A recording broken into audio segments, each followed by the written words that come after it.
Hi, my name is Mark Polton. I'm a real estate investor in the greater Charlotte, North Carolina area. Wanted to introduce you to our very first home that we ever purchased. This had a masonite siding on it. We ripped most of it off.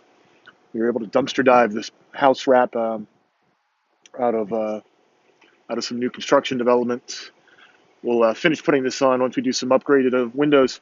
I wanted to kind of go over some of the important things that you need to be thinking about whenever you're rehabbing a home, especially the exterior. These entry points right here need to be sealed up really, really well.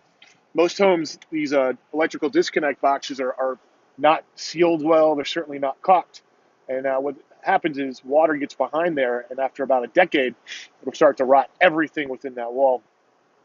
So in this case, we used PVC backing and some Dynaflex 230. You always want to use a high quality caulk like Dynaflex 230. This is really the first home that we've had where we've had to rehab the outside extensively. These posts were falling apart. Literally, termites had gotten in there along with a lot of water damage. We started rebuilding it using some scrap 6x6 that I found actually at the pool in my development.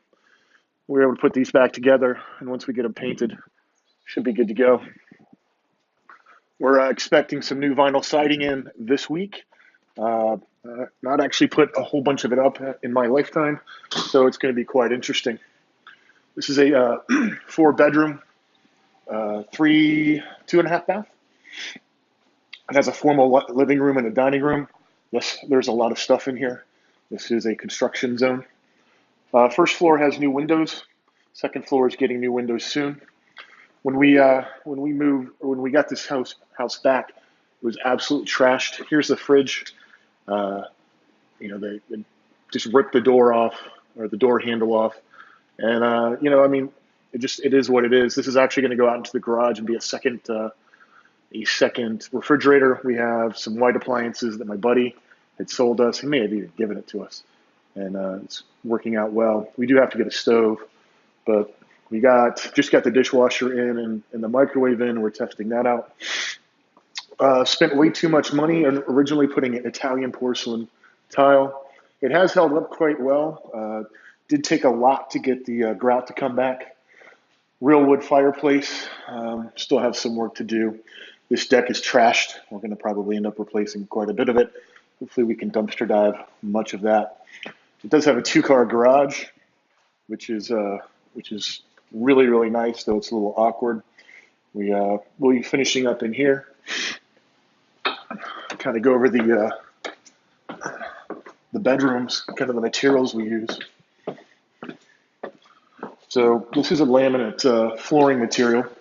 It's really, really cheap. You can get it at Home Depot. I think it's 59 cents a square foot.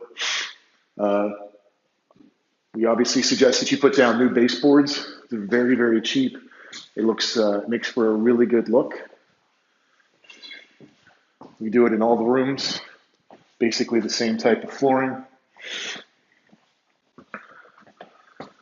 Something that you'll want to probably consider whenever you're doing a home is, if you look at this paint color, this is the same paint color we have in every single bedroom of every single home that we have. The hallway is a beige paint. Lights aren't hooked up, so I can't really show you a good example of that, but that is the same paint we use in every single home that we have. And then obviously a semi-gloss for the trim. You may also want to consider these really, really cheap. Probably can't see it very well, but they're gutter guards, very, very cheap. And I just use a sheet metal screw to hold that in. Probably never have to worry about cleaning gutters again. When we got this home back, there was actually trees growing in the gutters. This ceiling had to be replaced. We actually had a problem where a contractor didn't do what he was supposed to, and the roof was wide open. We had rain come in for 2 days, collapsed the ceiling on basically the back half of this house. It's been an utter nightmare getting it all back together. But, these are the things that you're going to deal with, and you live and learn.